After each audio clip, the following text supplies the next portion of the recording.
Mr. President, the title of my privileged speech is No One is Safe. Mr. President, my distinguished colleagues, I rise today on a matter of personal and collective privilege. Yesterday, in the aftermath of the Senate Blue Ribbon hearing we held last Monday, my name was viciously, maliciously, and intentionally dragged and attacked at the Tri-Committee hearing of the House of Representatives. My attacker was no less than the person who I moved to be cited in contempt for shamelessly and repeatedly lying under oath about his role in the anomalous and ghost flood control projects in the 1st Engineering District of the province of Bulacan, where he served as Assistant District Engineer and later as OIC District Engineer until he was recently sacked. Mr. President, at the Blue Ribbon Committee hearing, all this person did was to play innocent, feign ignorance, and to try to convince us that he was simply following orders and instructions from his boss. From receiving $1 billion of cash, talking to pseudo-contractors, signing falsified documents, all the way to gambling away millions and millions of money stolen from the public coffers at casinos, he claimed that in all of these, he was just following orders. Indeed, when confronted and cornered with a barrage of questions from this representation and our other colleagues about his fantastic and shady lifestyle and dealings, he fed the committee lies and stories that taxed our credulity to the hilt and left us and the public in awful disgust. Clearly, he perjured himself and we cited him in contempt. Bunsod sa aking motion, ipinakulong natin siya.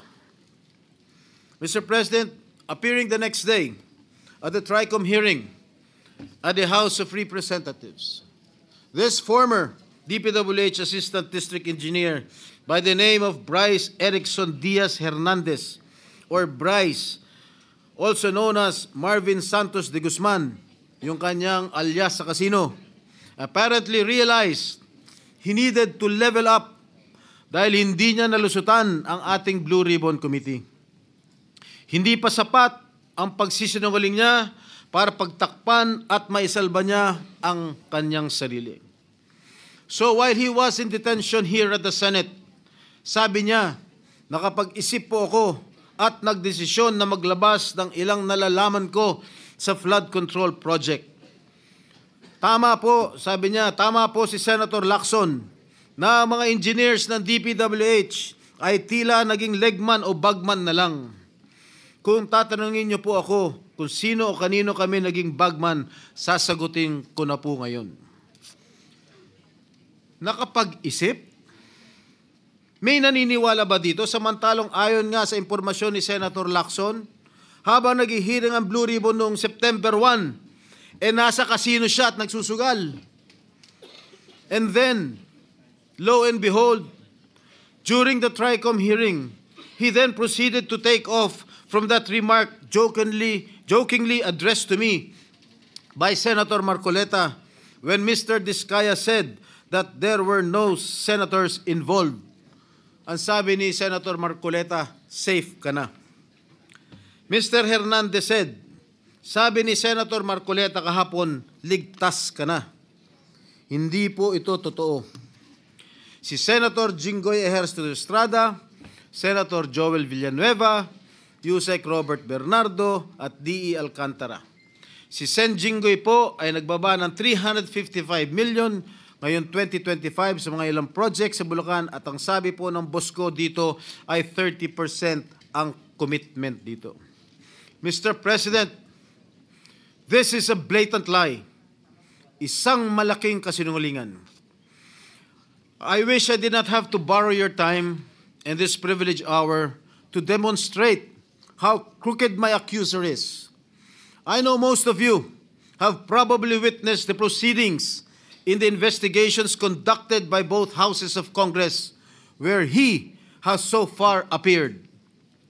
But I beg your indulgence in defense of my name, which Mr. Hernandez conveniently dragged to take the heat off him and his cable. A desperate attempt to divert attention away from the real issue, his own involvement in ghost projects and questionable dealings. Batay sa aking mga nakalap na sinumpaang salaysay ng ilan sa mga kawani ng DPWH at mga kasamahan ni Mr. Hernandez, malinaw na sangkot siya sa mga ghost projects sa Bulacan. Pinatotohanan ito ng hindi lamang isa, kundi 3 opisyal na nagsabing siya at si RJ Dumasig, Project Engineer 1 ng Bulacan, 1st District Engineering Office, ay kapwa kasangkot sa mga proyektong ito. Pinatotohanan din ito ni na John Michael Ramos, dating OIC ng Construction Section ng Bulacan, 1st District Engineering Office, Ernesto Galang, Hepe ng Planning and Design Section ng parehong distrito, at Norberto De Leon Santos, Hepe ng Quality Assurance Section. Lahat sila ay nagbigay ng sinumpang salaysay na nagdidiin kay Bryce Erickson Hernandez. Ang dalawang ito ay kabilang sa tiniguruan ni Senator Lacson na BGC Boys o Bulacan Group of Contractors, mga suki sa kasino. Si Bryce, also known as Marvin Santos de Guzman, ay nakapaglustay na abot ng 435 million at nakapag-launder ng perang humigit sa 1 bilyong piso. Samantalang si RJ, alias Sandro Bernardo Park, ay umabot naman sa 16.9 million ang natalo sa kasino.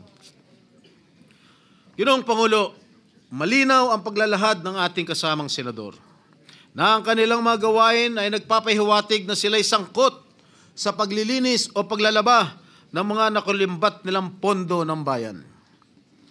Sa aking pagtatanong nitong nakarang Lunes sa pagdinig ng Blue Ribbon Committee sa General Manager ng Sims Construction Trading na si Ginang Sally Santos, inamin niya na naghatid siya ng kabuuang 1 bilyong piso mula taong 2022 hanggang taong 2025 sa DPWH at iniabot yon kay Mr. Bryce Hernandez. Ayon pa kay Ginang Santos, ang halaga ng pera na kanyang dinadala na minsan ay nakalagay sa mga kahon ng noodles ay depende sa proyekto at minsan ay umabot ng 245 million pesos sa isang hatid. Kapal ng mukha mo. Sinabi rin ni Ginang Santos na si Mr. Hernandez at DPWH Engineer JP Mendoza, Chief ng DPWH Bulacan's Construction Division, ay ginagamit ang lisensya ng Sims Construction para sa mga proyekto nila. Si Mr. Mendoza, na may alias na PJ Castro Asuncion, na pinangalanan din ni Senate President Pro Tem Lacson, na kabilang sa BGC Boys, ay may kabuuang 418 million na nilustay sa iba't ibang kasino at nakapag-launder ng perang mahigit 218 million pesos. Kung nakakapagpatalo ng 10 milyon si Mr. Hernandez sa kasino, hindi na rin siguro nakapagtataka kung bakit hindi siya nalalayo sa mga diskaya pagdating sa paramihan ng koleksyon ng mga sasakyan. Nauna nang inamin ni Mr. Hernandez na siya at ang kanyang asawa na isang dating rank and file employee ng GSIS ay nagmamayari ng mga mamahalang sasakyan gaya ng Dodge Challenger, Toyota Supra at Lamborghini Urus Performante. Hindi ito karaniwang pag-aari ng isang empleyado ng gobyerno. At hindi pa dito nagtatapos ang listahan, Ginoong Pangulo. Nandun sa kanyang garahe, isang Ford Everest, Ford Territory, Toyota Corolla Cross, Suzuki Jimny, Mitsubishi Pajero, Honda Civic Type R Turbo, And add to this his collection of high-end motorcycles, BMW R1250GS, Yamaha T-Max, BMW C400 GT, Ducati X Diavel Nera, Honda Goldwing, Ducati Street Fighter, BMW R1300 GS, Vespa scooter, at yung kanyang asawa, meron 2 Toyota Hilux, 1 Toyota Fortuner, Kia Carnival, BMD X3, Toyota Land Cruiser, Vespa Primavera, Honda, BMW. Mga kaibigan, Ginoong Pangulo, Bryce Hernandez claims these vehicles are part of a buy and sell business run by his sibling. But why are all these vehicles registered under their names? Bakit nakarehistro ang kanilang mga sasakyan sa kanilang mga pangalan kung sinasabi niya buy and sell business itong mga ginagawa nila? Gago. Magkano ba ang sahod ni Hernandez? Sapat ba ang kanyang kita o ng kanyang asawa para magkaroon ng ganitong karangyaan? Mr. President, ginagamit bilang umano'y ebidensya laban sa akin ang mga larawang kuha sa iba't ibang okasyon gaya ng birthday party. Makailang beses ko man na nakaduupang palad si DE, District Engineer Henry Alcantara, kaya ko humarap sa kahit sino at sabihin na hindi ko siya personal na kilala. Mismo ang Pangulong Marcos na nga nagsabi na mga larawan natin ng mga opisyal o public figures ay hindi sapat na batayan para patunayan at masabing talagang kilala natin ang mga nakakasalamuhan natin. To quote President Marcos, alam naman ninyo, ini-name drop lahat. Magpapakuha lang ng picture tapos sasabihin, o tingnan mo, malapit kami. Sa isang araw, 1,000 yung nagpapapicture sa akin eh. So lahat ng 1,000 na yan, malapit na ba sa akin? People have to be more careful at huwag sila masyadong gullible. Yan po ang sinabi ng ating mahal na Pangulo. Tungkol naman sinasabi niya, hinggil sa isang nagngangalang Beng Ramos na nagpakilala daw ng miyembro ng aking staff sa Senado. Malinaw na ipinakita niyang text exchanges sa kanyang cellphone na nangyari ang kanilang pag-uusap tungkol umano sa isang pagdideliver ng pera noong December 22, 2022. Mr. President, 6 na buwan pa lang ako mula nung mahalal muli sa Senado. Wala akong kinalaman or anuman partisipasyon sa budget deliberations para sa 2022 budget. Mag-iimbento ka lang, sablay pa. Mr. President, there is no one among my staff named Beng Ramos. Wala akong staff o consultant na Beng Ramos. No such person has ever been employed, much less authorized to use my name or act on my behalf. Mr. President, let me just share that even before the resumption of the 3rd hearing of the Blue Ribbon Committee last Monday, I already received warnings from various quarters. I was told that if I continue to actively participate in the investigation on ghost flood control projects, I will become an easy target. An easy target, they say, because of accusations hurled against me in the past relating to the PDAF issue. Mr. President, I told these people, warning me, and as I have stated at the start of the Senate investigation into these public works anomalies, hinarap ko po sa hukuman lahat ng kasong inihain laban sa akin. Hindi lang ako sumuko ng kusa nung ako'y pinaratangan at ikinulong. Ako po'y nakipaglaban ng patas sa proseso ng batas at hustisya at naghintay ng matagal na panahon sa pagdating ng hatol sa mga kasong ito. Hindi po ako nawala. Hindi po ako nagtago. Hindi po ako tumakas o nagbintang ng mga taong walang kinalaman sa mga akusasyon laban sa akin. At great cost to my family, my freedom, and my political career, I have acquitted myself of the grave charge of plunder before the bar of justice and the legal system we are all sworn to uphold. should that sad and dark chapter of my life be a reason for me now to do nothing, say nothing, and just keep quiet when my job as an elected senator of this country calls on me to take a stand and expose these people? No, Mr. President, I cannot and will not shirk from my sworn duty to ferret out the truth. I will not be silenced when I know I can contribute something to the task at hand. I will continue to do my best to be worthy of the support that I was generously given by the people who elected me back to this Senate. Tama nga nagbigay ng babala sa akin. I am an easy target. Kaya isang araw pagkatapos ko sabihin na dapat i-contempt ang sinungaling na si Bryce Hernandez, tumakbo siya sa Kongreso sa mababang kapulungan para ilako ang isang kwento na sa tingin niya ay madaling paniwalaan. Hindi lang yun. Paulit-ulit niyang sinasabi ang akala niya safe siya. Walang galang na. Halatang galing pa sa isang script na binabasa. Marami sa akin ang nagsasabi, huwag kong patulan ang isang tao na sa sobrang kapal na muka, nakuha pang magkasino habang iniimbestigahan ang mga krimen niya dito sa Senado. Mr. President, kung nakuha kong humarap sa kaso at tanggapin ang kaparusahan ng isang krimen kung saan ako'y napawalang sala, lalong kayang-kaya kong harapin ang isang Bryce Hernandez na lantarang sinungaling at magnanakaw.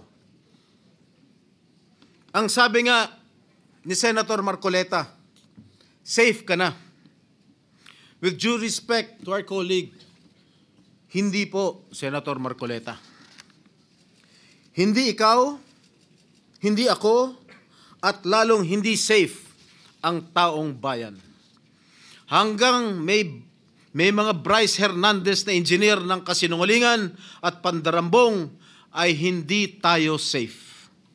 Hanggang may mga ghost projects sa DPWH at iba pang ahensya ng gobyerno, hindi safe ang pera ng bawat Pilipino na nagbabayad ng buwis.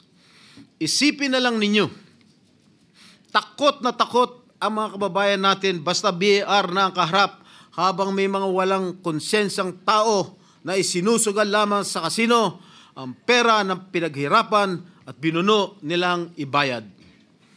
Hanggang may mga tao na nagbabayad, nananakot at ngayon ay pilit na nililis ang kwento, ay hindi tayo safe. Mr. President, my dear colleagues, if my opponents think that they can weaponize me, that they can weaponize my past to stop me from investigating, nagkakamali sila. If my critics think that funding a social media campaign against me will prevent me from going after liars, thieves, and crooks, hindi nila ako kilala. I have been bashed and now targeted for the way I go after lying witnesses. Totoo, brusko ako magtanong at minsan ay naninigaw pa. But I make no apologies. Subukan ninyong humarap sa mga taong sinungaling at mayabang pa. Mga witness na halatang halata na niloloko ka. Mga opisyal na gobyerno na nagmamalinis at nagtuturoan. Tingnan natin kung hindi kayo magalit.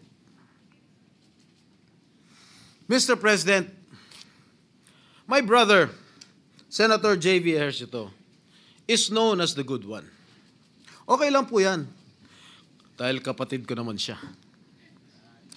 But let me be known as the other strada who went after the bad ones. I will expose and relentlessly pursue the bad ones, regardless of the risk, and notwithstanding the cost. Hindi ako natatakot at lalong hindi ko papayagan na gamitin ng masasamang tao ang nakaraan ko para lamang patahimikin ako. I have been jailed. I have been vilified, crucified, and publicly humiliated. But I will never allow the likes of Bryce Fernandez to turn the tables on me. Kayo ang nasasakdal sa mata ng taong bayan, hindi ako. Mr. President, I vow never to let the masterminds and engineers of this massive defrauding of the Filipino people to silence me. Hindi pa ako tapos at lalong hindi ko kayo uurungan. Ginoong Pangulo, maraming salamat po at mabuhay po kayong lahat. Thank you, Senator Jingo Estrada. Majority Leader.